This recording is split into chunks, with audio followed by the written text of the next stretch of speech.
সবাইকে স্টক অবজারভারের পক্ষ থেকে ঈদের শুভেচ্ছা জানাই। বন্ধুরা, আজ আমরা সেক্টর ওয়াইজ মার্কেট নিয়ে আলোচনা করব। জুলাই মাসে মার্কেট নিয়ে আমাদের অনেকের অনেক এক্সপেকটেশন আছে, আর আমাদের এই এক্সপেকটেশন গুলোর কতটা রিফ্লেকশন মার্কেটে ঘটবে সেই বিষয়ে আজ আমরা আপনাদের কিছুটা ধারণা দেব। চলুন তাহলে বন্ধুরা জেনে নিই সংক্ষেপে মার্কেটের অবস্থান। আলোচনাটি শুরুতেই আমি রিকোয়েস্ট করব ডিসক্লেমার অংশটি আপনারা ভালো করে পড়ে নেবেন। পুঁজিবাজার ঝুঁকিপূর্ণ। আপনার কোনো পার্সোনাল বাই এবং সেলের কারণে আপনি যদি ক্ষতিগ্রস্ত হয়ে থাকেন, সে দায় স্টক অবজার্ভার বহন করবে না।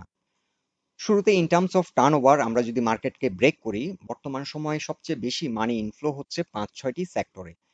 এখানে life insurance sector, textile sector, pharmaceuticals, food and elite, engineering এবং আইটি। এই সেক্টরগুলোতেই কিন্তু সবচেয়ে বেশি মানি ইনফ্লো হচ্ছে, আর বর্তমান সময় লাইফ ইন্স্যুরেন্স সেক্টর মার্কেটে একটা লিডিং পজিশনে আছে, মার্কেট লিডারের ভূমিকা পালন করছে। এছাড়া টেক্সটাইল সেক্টর আমরা লাস্ট ট্রেডিং সেশনে লক্ষ্য করেছি ভালো টার্নওভার অনেকটা বৃদ্ধি পেয়েছে, আর আইটি, ইঞ্জিনিয়ারিং এবং ফুড ধারাবাহিকভাবে মোটামুটি ভালো একটা টার্নওভার আমরা লক্ষ্য করছি। এছাড়াও কিছু ছোট সেক্টর মাঝে মাঝে আমরা ভালো টার্নওভার আমরা লক্ষ্য করি। আর ইন্স্যুরেন্স সেক্টরটি এর মাঝে কিছুটা মুভমেন্ট আমরা দেখেছি, কিন্তু ধারাবাহিকভাবে এখনো পারফরমেন্স আমরা লক্ষ্য করছি না। সো বন্ধুরা, আজ আমরা বেসিক্যালি এই ৫-৬টি সেক্টর, যে সেক্টরগুলোতে বেশি মানি ইনফ্লো হচ্ছে এবং এই সেক্টরগুলোতেই কিন্তু এই সেক্টরগুলোর বিভিন্ন স্টকে ভালো প্রাইস অ্যাকশন হওয়ার সম্ভাবনাও বেশি, তাই আমরা এই সেক্টরগুলো নিয়ে আলোচনা করব। তবে প্রথমে দেখে নেব ডিএসসি ব্রড ইন্ডেক্সের অবস্থান। আমরা এর আগের আলোচনায় মার্কেট আপডেটে আপনাদের বলেছিলাম যে মার্কেট ৬৩২০ এই পয়েন্টে এসে একটা সেল প্রেশার ফেস করবে, আর এই জোনটাকে যদি অতিক্রম করতে পারে, এই রেসিস্টেন্সটি যদি ব্রেকআউট করতে পারে, তাহলে মার্কেট অনেকটা গতিশীল হবে। বিভিন্ন স্টকগুলোতে আবার আমরা প্রাইস অ্যাকশন দেখব এবং মার্কেটে লেনদেনও বৃদ্ধি পাবে। এখন ভলিউম ওয়াইজ যদি আমরা মার্কেটকে চিন্তা করি, ভলিউম স্প্রেড অ্যানালাইসিস যদি আমরা করি, আমরা এখানে যে একটি র্যালি, ছোটখাটো একটা র্যালি দিয়েছিল, এখানকার সাথে বর্তমান যে রিভার্সাল, এটার একটা গুণগত পার্থক্য হচ্ছে এই সময় কিন্তু মার্কেট অনেকটা শক্তিশালী ছিল। এই কারণেই বলছি যে এই সময় কিন্তু অ্যাভারেজ ভলিউম থেকে বেশি ভলিউমে লেনদেন ছিল, কিন্তু বর্তমান এই রিভার্সালটিতে আমরা লক্ষ্য করছি বিলো অ্যাভারেজ ভলিউমে ট্রেড হচ্ছে। সো কিছুটা উইকনেস আমরা এখনো লক্ষ্য করছি। আর মার্কেট ইমিডিয়েট যে জোনটাতে এসে চ্যালেঞ্জ ফেস করবে সেটি হচ্ছে ৬৩৫৫। লাস্ট ট্রেডিং সেশনে মার্কেটের অবস্থান ছিল ৬৩৪৪। সো ৬৩৫৪ কিংবা ৫৫ এই জোনে এসে মার্কেট একটা সেল প্রেশার ফেস করবে, এবং তারপরে যেটি ফেস করবে ৬৩৬৬ পয়েন্টে আবারও একটি সেল প্রেশার ফেস করবে, এবং বর্তমানে মার্কেটের জন্য এটি একটি কি জোন।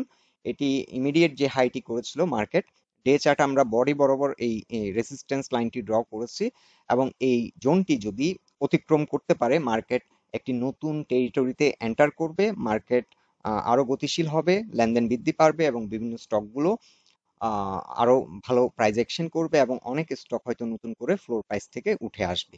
সো মার্কেটের জন্য কি পয়েন্ট হচ্ছে বর্তমানে ৬৩৬৬, আর বর্তমান যে ভলিউমে ট্রেড হচ্ছে, এই ভলিউমে কিন্তু এই জোনটিকে ব্রেকআউট করা মার্কেটের জন্য অনেক ডিফিকাল্ট হবে। সো এই জোনে এসে যদি ভলিউম বৃদ্ধি না পায়, তাহলে এই জোনে এসে মার্কেট এখানে একটা সেল প্রেশার ফেস করবে এবং এখান থেকে আবার কিছুটা রিট্রেস করার সম্ভাবনা আছে। মার্কেটের জন্য আমরা একটা শর্ট টার্ম একটি প্রজেকশন রেখেছি ৬৪১৫। মার্কেটের এখন শর্ট টার্ম গন্তব্য হচ্ছে ৬৪১৫। এই প্রজেকশনটি আমরা নিয়েছি based on trend base Fibonacci chart. আর মার্কেটের জন্য শক্তিশালী সাপোর্ট হচ্ছে ৬৩২০, যেহেতু এই রেসিস্ট্যান্সটি ব্রেকআউট করতে সক্ষম হয়েছে। এখন ৬৩২০ মার্কেটের জন্য ফার্স্ট সাপোর্ট, এবং তার পরবর্তী স্ট্রং সাপোর্ট হচ্ছে ৬৩১৪। সো ডিএসসি ব্রড ইন্ডেক্সের অবস্থান মোটামুটি একটা অবস্থান আমরা লক্ষ্য করেছি। টেকনিক্যালি মোটামুটি ভালো বলা যায়, তবে কোয়ালিটেটিভ আসপেক্ট থেকে যদি আমরা চিন্তা করি, আমরা ডিএসসি 30 ইন্ডেক্সের বেস্ট 30টি কোম্পানি ঢাকা স্টক এক্সচেঞ্জের, এর মধ্যে কিন্তু এখনো 80% মতো স্টক ফ্লোর প্রাইজে অবস্থান করছে বায়ার শূন্য। সো কোয়ালিটেটিভ আসপেক্ট থেকে বাজার কিন্তু এখনো অনেক দুর্বল। এখন আমরা দেখে নিচ্ছি ডে চার্টে লাইফ ইন্স্যুরেন্স সেক্টর অবস্থান। এই সেক্টরটি 20 এক্সপোনেনশিয়াল মুভিং অ্যাভারেজকে রেসপেক্ট করে এখান থেকে একটা রিভার্সাল নিচ্ছে। এখন বর্তমান যে সাপোর্ট পয়েন্ট সেটি হচ্ছে 97, এটি 20 এক্সপোনেনশিয়াল মুভিং অ্যাভারেজের সাপোর্ট।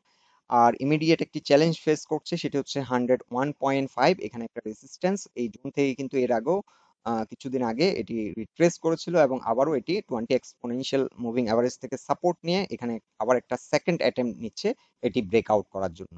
আর এটি ব্রেকআউট করলে পরবর্তীতে আবার একটা সেল প্রেসার ফেস করবে 105.5, এই জোনটাতে এসে আবার একটা রেজিস্ট্যান্স ফেস করবে এবং শর্ট টার্ম এই সেক্টরটির গন্তব্য হবে 113। এখানে রিসেন্টলি এই জোনটিতে হিট করেছিল এবং এখান থেকে বড় একটি কারেকশন দেয়। সো আমরা শর্ট টার্ম এখন ইন্স্যুরেন্স সেক্টরের জন্য আমরা টার্গেট সেট করছি 113। এই জোনে এসে হয়তো কিছুটা টাইম নিবে, এখানে একটা বড় রকমের সেল প্রেসার ফেস করবে লাইফ ইন্স্যুরেন্স সেক্টর। আর এটি যদি ব্রেকআউট করতে পারে তাহলে নতুন একটি হায়ার হাই ক্রিয়েট করবে। আর এই জোনটি ব্রেকআউট করলে আমরা আপনাদেরকে ইমিডিয়েট লাইফ ইন্স্যুরেন্স সেক্টর নিয়ে একটি আপডেট দেব। আপাতত আমাদের টার্গেট হচ্ছে 113। এখন আমরা ডে চার্টে দেখে নিচ্ছি টেক্সটাইল সেক্টরের অবস্থান। সেক্টরটি আমরা লক্ষ্য করছি লাস্ট ট্রেডিং ডেতে ভালো একটা ভলিউম হয়েছে, এখানে একটা লং ভলিউম বার আমরা লক্ষ্য করছি।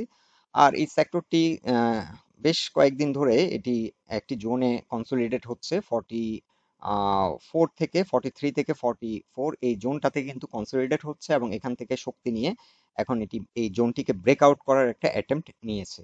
তবে এই টেক্সটাইল সেক্টরের জন্য ইমিডিয়েট চ্যালেঞ্জ হচ্ছে 45। এই জোনটির উপরে যদি ঘুরে দাঁড়াতে পারে তাহলে এই সেক্টরটি অনেক গতিশীল হবে এবং এই সেক্টরের যে লিডিং স্টকগুলো আছে, এই স্টকগুলো যদি এখন ফ্লোর থেকে উঠে আসে এই জোনটিকে অতিক্রম করাটা অনেকটা সহজ হবে। আদারওয়াইজ কিন্তু এই জোনে এসেও অনেকদিন কিছুদিন এটি সাইডওয়ে করতে পারে। টেক্সটাইল সেক্টরের জন্য আমরা একটি প্রজেকশন রাখছি 50। এটি রিসেন্টলি এ হাইটি করেছিল এবং এখান থেকে একটা বড় রকমের পতন আমরা লক্ষ্য করছি এবং এখান থেকে এখন নতুন করে একটা রিভার্সাল নিচ্ছে। এখন এখন গন্তব্য হচ্ছে 50, তবে যাত্রাপথে মেজর চ্যালেঞ্জ হচ্ছে 45। এই জোনটিকে অতিক্রম করলে এই সেক্টরের বিভিন্ন স্টকগুলো গতি পাবে, অনেকগুলো স্টক হয়তো নতুন করে ফ্লোর প্রাইস থেকে উঠে আসবে এবং ভালো প্রাইস অ্যাকশন করবে। আর এই সেক্টরটির জন্য এখন সাপোর্ট হচ্ছে 44। এটি 20 এক্সপোনেনশিয়াল মুভিং অ্যাভারেজের যে সাপোর্ট সেটিকে রেসপেক্ট করে এগিয়ে যাচ্ছে। এই জোনটাতে একটা কনসোলিডেশনও হয়েছে। সো সাপোর্ট হচ্ছে ফার্স্ট সাপোর্ট 44 এবং সেকেন্ড সাপোর্ট হচ্ছে 43.8। এখন আমরা দেখে নেব ডে চার্টে ফার্মাসিউটিক্যালস অ্যান্ড কেমিক্যালস এই সেক্টরটির অবস্থান। এই সেক্টরটিও কিন্তু 20 এবং 50 এক্সপোনেনশিয়াল মুভিং অ্যাভারেজের উপর অবস্থান করছে এবং এখান থেকে একটা রিভার্সাল নেওয়ার এখন একটা রিভার্সাল আমরা লক্ষ্য করছি। আর এখানে একটা রেসিস্ট্যান্স ফেস করছে 409 এই পয়েন্টে, এটিকে ব্রেকআউট করার চেষ্টা করছে। লাস্ট ট্রেডিং সেশনে আমরা লক্ষ্য করছি অ্যাভারেজ ভলিউম থেকে কিছুটা ভলিউম বৃদ্ধি পেয়েছে, এটা একটা ভালো দিক। আর এই সেক্টরটির জন্য এখন কি পয়েন্ট হচ্ছে 414 কিংবা 415। এটি 200 এক্সপোনেনশিয়াল মুভিং অ্যাভারেজের নিচে নেমে যাওয়াতে এখন 200 এক্সপোনেনশিয়াল মুভিং অ্যাভারেজ একটা রেজিস্ট্যান্স হিসেবে কাজ করছে এই সেক্টরটির জন্য। আর 200 এক্সপোনেনশিয়াল মুভিং অ্যাভারেজের নিচে নেমে যাওয়ার কারণে কিন্তু সেক্টরটি দীর্ঘদিন ধরে ডেড হয়ে আছে এবং এখনো এই সেক্টরের অনেকগুলো লিডিং স্টকে আমরা প্রাইস অ্যাকশন দেখতে পাচ্ছি না। সো সেক্টরটির জন্য এখন সবচেয়ে বড় চ্যালেঞ্জ হচ্ছে 415 এই পয়েন্টের উপর ঘুরে দাঁড়ানো। এই পয়েন্টের উপর ঘুরে দাঁড়ালে এই সেক্টরটি গতিশীল হবে, এই সেক্টরে লেনদেন বাড়বে, এবং এই সেক্টরের অনেকগুলো যে স্টক এখন ইনঅ্যাক্টিভ হয়ে আছে ফ্লোর প্রাইজে, ওই স্টকগুলো ফ্লোর থেকে উঠে এসে আবার প্রাইস অ্যাকশন হবে। সো ইমিডিয়েট আমাদের এখন টার্গেট হচ্ছে 414। এই জোনে এসে কিন্তু ভালো রকমের একটা সেল প্রেসার ফেস করবে। সেক্টরটি কিন্তু ধারাবাহিকভাবে একটা ভালো ভলিউম লক্ষ্য করা যাচ্ছে। সো কনসিস্টেন্সি আছে এবং এই জোনটাতে আমরা লক্ষ্য করছি একটা কনসলিডেশন হয়েছে এবং এখান থেকে এখন একটা অ্যাটেম্প্ট নেবে এটি ব্রেকআউট করার। এর আগে কিন্তু একটা অ্যাটেম্প্ট নিয়েছিল, এটি ফেল করেছিল। এখন এটি সেকেন্ড অ্যাটেম্প্ট হবে, এটিকে ব্রেক করার জন্য চেষ্টা করবে এবং এটি ব্রেকআউট হলে সেক্টরটি গতিশীল হবে এবং সেক্ষেত্রে আমরা সেক্টরটি টার্গেট সেট করব 420। সো শর্ট টার্ম আমরা 422 পর্যন্ত সেট করব, তবে যাত্রাপথে এখানে একটা বাধা আছে। আর যারা একটু লঙ্গার চিন্তা করছেন তাদের জন্য মিড টার্মে তাদের জন্য টার্গেট হবে 440। সো আপাতত ইন শর্ট বলতে গেলে 414 এর উপর না যাওয়া পর্যন্ত সেক্টরটি কিন্তু সিলেক্টিভ হয়তো 2-4টি স্টক মুভমেন্টে যেতে পারে, ওভারঅল সেক্টরটি হয়তো গতিশীল হতে আরো সময় লাগবে। এখন আমরা ডে চার্টে দেখে নেব ফুড অ্যান্ড এলিট এই সেক্টরটির অবস্থান। এই সেক্টরটির ক্ষেত্রে আমরা একটি প্যাটার্ন আইডেন্টিফাই করছি, এটি সিমেট্রিক্যাল ট্রায়াঙ্গেল প্যাটার্ন ফলো করছে এবং এই প্যাটার্নটি কিন্তু ব্রেকআউট দেওয়ার চেষ্টা করছে। সো সেক্টরটি এখন ডে চার্টে 20 এবং 50 এক্সপোনেনশিয়াল মুভিং অ্যাভারেজের উপর অবস্থান করছে, কিন্তু 200 এক্সপোনেনশিয়াল মুভিং অ্যাভারেজের নিচে অবস্থান করছে। সেক্টরটি ভলিউম মোটামুটি বর্তমান সময়ে আমরা লক্ষ্য করছি ভালো একটা ভলিউম লক্ষ্য করা যাচ্ছে। যদিও এই কারেকশন ফেজগুলোতে ভলিউম কমে গেছে, এটি খুব একটা খারাপ সাইন না। এটার মিনিংটা আমরা এভাবেও চিন্তা করতে পারি যে সেল প্রেশার অনেকটা কমে গেছে। সো এখন এই রিভার্সালটিতে ভলিউম বৃদ্ধি পাচ্ছে না, এটা একটা উইকনেস। সো এখানে যদি একটা অ্যাভারেজ ভলিউম থেকে বেশি ভলিউম নিয়ে একটা ড্রাইভ দিতে পারে, একটি ব্রেকআউট করে যদি সেক্টরটি 284 এর উপর ঘুরে দাঁড়ায়, তাহলে কিন্তু এই সেক্টরটি অনেক গতিশীল হবে এবং এই সেক্টরের বিভিন্ন পারফর্মিং স্টকগুলো আপনারা ওয়াচ লিস্টে রাখতে পারেন। এটি একটি গুরুত্বপূর্ণ পজিশনে আছে। এটি ব্রেকআউট দিলে কিন্তু ফুড অ্যান্ড এলিট সেক্টরের যে স্টকগুলো আছে এগুলো খুব ভালো প্রাইস অ্যাকশন করতে পারে।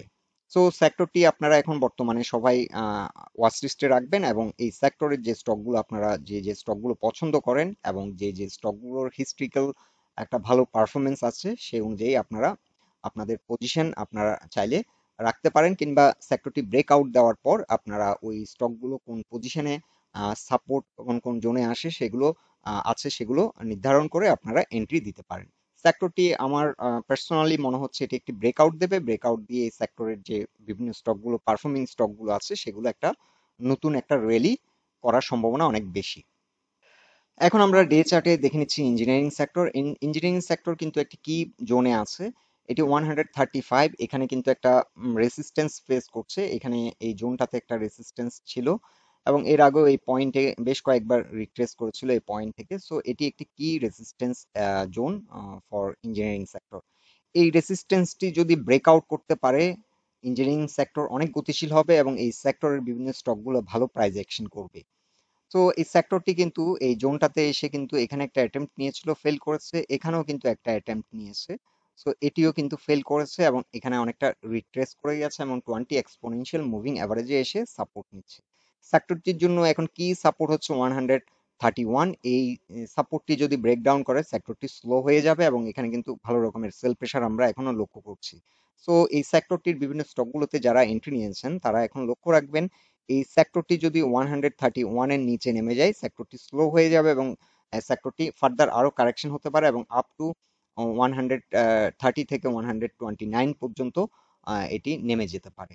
এখনো সেল প্রেশার কিন্তু কমে নাই। নতুন করে যারা এন্ট্রি নেবেন চিন্তা করছেন তারা এই জোনটিতে এন্ট্রি না নিয়ে এটি ব্রেকআউট দেওয়ার পর এন্ট্রি নিলে অনেক বেটার হবে। বেসিক্যালি যারা ট্রেড করতে পছন্দ করেন তাদের জন্যই বলছি। সো সেক্টরটি আমরা আপনাদেরকে আবারও আপডেট দেব, এটি যদি 135 এই জোনটাকে ব্রেকআউট করে তাহলে এটি ইমিডিয়েট একটা প্রাইস অ্যাকশনের মাধ্যমে 141 পর্যন্ত একটা র্যালি করতে পারে। সো সেক্টরটি আমরা বর্তমানে ওয়াচ লিস্টে রাখবো। যেহেতু এই জায়গা থেকে এখনো সেল প্রেশারটা হাই, আমরা আপাতত এই সেক্টরে নতুন করে এন্ট্রি না নিয়ে আমাদের যাদের হোল্ডিং আছে আপনারা চাইলে হোল্ড করতে পারেন। তবে এখানে আমাদের মাথায় রাখতে হবে 131 এর নিচে নেমে গেলে সেক্টরটি স্লো হয়ে যেতে পারে। এখন আমরা ডে চার্টে দেখে নেব আইটি সেক্টরের অবস্থান। এই সেক্টরটি কিন্তু গত কয়েক মাস ধরে খুব ভালো একটা পারফরমেন্স আমরা লক্ষ্য করেছি। এই সেক্টরের বিভিন্ন স্টকগুলোতে ভালো প্রাইস অ্যাকশন হয়েছে। বিশেষ করে মার্কেট যখন অনেকটাই নেগেটিভ ছিল এই সেক্টরটি কিন্তু গতিশীল ছিল এবং এই সেক্টরের বিভিন্ন স্টকগুলোতে প্রায় সময় একটা প্রাইস অ্যাকশন আমরা দেখেছি।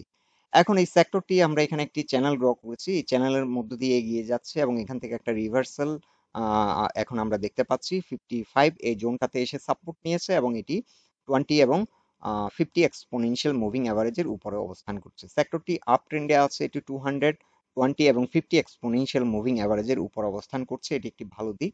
আর সেক্টরটির এখন গন্তব্য হচ্ছে আমরা টার্গেট সেট করতে পারি 62। এই জোনটাতে এসে এখন হয়তো আবার একটা রেজিস্ট্যান্স ফেস করবে। সো এখন যে এই যে চ্যানেলের আপার ব্যান্ডে গিয়ে আবার একটি মেজর চ্যালেঞ্জ ফেস করবে। সো সেক্টরটির এখন গন্তব্য শর্ট টার্ম আমরা গন্তব্য সেট করছি 62। এখন আমাদের টার্গেট আমাদের প্রজেকশন 62। সো এই সেক্টরটি এখনো অনেকটা প্রাইস অ্যাকশন করতে পারে। বিভিন্ন স্টকগুলো এই সেক্টরের এখনো ভালো একটা প্রাইস অ্যাকশন হওয়ার স্কোপ আছে। আপনারা যারা হোল্ড করছেন চাইলে হোল্ড করতে পারেন। সেক্টরটি ভালো পারফর্ম করবে বলে আমরা আশা করছি। তবে বর্তমান একটা ভালো রকমের কারেকশন হয়েছে। কারেকশন হওয়ার কারণে জুন এন্ডিং এর কারণে আমরা অনেকগুলো সেক্টর লক্ষ্য করেছি ভলিউম কিন্তু অস্বাভাবিকভাবে কমে গেছে। এখন এই সপ্তাহে মার্কেট শুরু হলে আমরা দেখব মার্কেট কেমন পারফর্ম করে এবং মার্কেটে যদি হয়তো মানি ফ্লো আমরা আশা করছি বাড়বে গ্র্যাজুয়ালি এবং মার্কেট আরো শক্তিশালী হবে। সো সেক্ষেত্রে এই সেক্টরটিও ভালো পারফর্ম করবে বলে আমরা আশা রাখি। এখন আমরা এক নজর দেখে নেব জেনারেল ইন্স্যুরেন্স সেক্টরের অবস্থান। জেনারেল ইন্স্যুরেন্স সেক্টর কিন্তু একটা মুভমেন্ট হয়েছিল এবং এরপরে কিন্তু একটা আবার বড় রকমের কারেকশন, এটি অলমোস্ট 68% কিংবা তারও কিছুটা বেশি কারেকশন দিয়েছে এবং এখান থেকে একটা রিভার্সাল আমরা লক্ষ্য করছি। লাস্ট টাইম আমি আপনাদের বলেছিলাম যে সেক্টরটি আবার গতিশীল হবে যদি 20 এবং 200 এক্সপোনেনশিয়াল মুভিং অ্যাভারেজের উপরে ঘুরে দাঁড়ায়। সেক্টরটি কিন্তু লাস্ট ট্রেডিং সেশনে আমরা লক্ষ্য করছি 200 এক্সপোনেনশিয়াল মুভিং অ্যাভারেজের কিছুটা উপরে গিয়ে ক্লোজ হয়েছে, এটি একটি ভালো দিক। সো নেক্সট ট্রেডিং সেশনে আমরা হয়তো দেখব এই সেক্টরটি ভালো একটা মুভমেন্ট, তবে ভলিউম এখনো বাড়েনি যেহেতু এটি 200 এক্সপোনেনশিয়াল মুভিং অ্যাভারেজের নিচে নেমে গেছে, যার কারণে ভলিউম অনেকটা ড্রাই হয়ে গেছে। এখন যেহেতু এটি আবার ঘুরে দাঁড়িয়েছে 200 এক্সপোনেনশিয়াল মুভিং অ্যাভারেজের উপর, এই সেক্টরটি গতিশীল হবে এবং ইমিডিয়েট যে চ্যালেঞ্জটি ফেস করবে সেটি 46 এরিয়াতে এসে আবার একটা সেল প্রেশার ফেস করবে এবং এই সেল প্রেশারটি অ্যাবজর্ব করে যদি এটি ব্রেকআউট দিয়ে দেয় তাহলে এই সেক্টরটি কিন্তু আবারও গতিশীল হবে। আমরা এই জোনটাতে যেরকম একটা প্রাইস অ্যাকশন দেখেছিলাম, বিভিন্ন স্টকগুলোতে একটা মুভমেন্ট দেখেছিলাম, সেরকম একটা মুভমেন্ট আমরা দেখব এবং এটি এখন যারা এখন এই সেক্টরের বিভিন্ন স্টকগুলো হোল্ড করছেন তাদের জন্য টার্গেট হতে পারে 49। সো এই সেক্টরটি এখন অনেকটা প্রাইস অ্যাকশন হওয়ার সম্ভাবনা আছে। আমি একটি পোস্টও করেছিলাম এই সেক্টরের কিছু পেনি স্টক নিয়ে যেগুলো এখন বর্তমানে এন্ট্রি দেওয়ার জন্য সুইটেবল পজিশনে আছে। আমি 3-4 দিন আগে এই পোস্টটি করেছিলাম, আপনারা চাইলে দেখে নেবেন। সো সেক্টরটির এখন সাপোর্ট অলরেডি আপনারা লক্ষ্য করছেন 43.8, এটি কিন্তু খুব ভালো রকমের একটা সাপোর্ট পাচ্ছে 50 এক্সপোনেনশিয়াল মুভিং অ্যাভারেজে ডে চার্টে। এছাড়াও এখন যেহেতু 200 মুভিং অ্যাভারেজের উপর অবস্থান করছে সেহেতু 200 এক্সপোনেনশিয়াল মুভিং অ্যাভারেজ সাপোর্ট হিসাবে কাজ করবে 44.6। তবে ওভারঅল এই সেক্টরটির গন্তব্য কিন্তু অনেক দূর। এই সেক্টরটি এখান থেকে রিভার্সাল নিয়ে এই জোনটা যে তার যে রিসেন্ট এখন হাই এটিকে চেস করবে এবং ব্রেকআউট করে কিন্তু তার থার্ড ওয়েভটি কিন্তু এখন জাস্ট শুরু হচ্ছে এবং এই থার্ড ওয়েভটি কিন্তু অনেক দূর আগাবে বলে আমরা আশা করছি। সো এটি যখন ব্রেকআউট করবে পরবর্তী প্রজেকশন আমরা দেব। এখন আমরা এত আগে থেকে এত লম্বা প্রজেকশন আসলে দিয়ে লাভ নেই, এখন ইমিডিয়েট যে জোনগুলো আছে সেগুলো নিয়ে আমরা কনসেন্ট্রেট করি।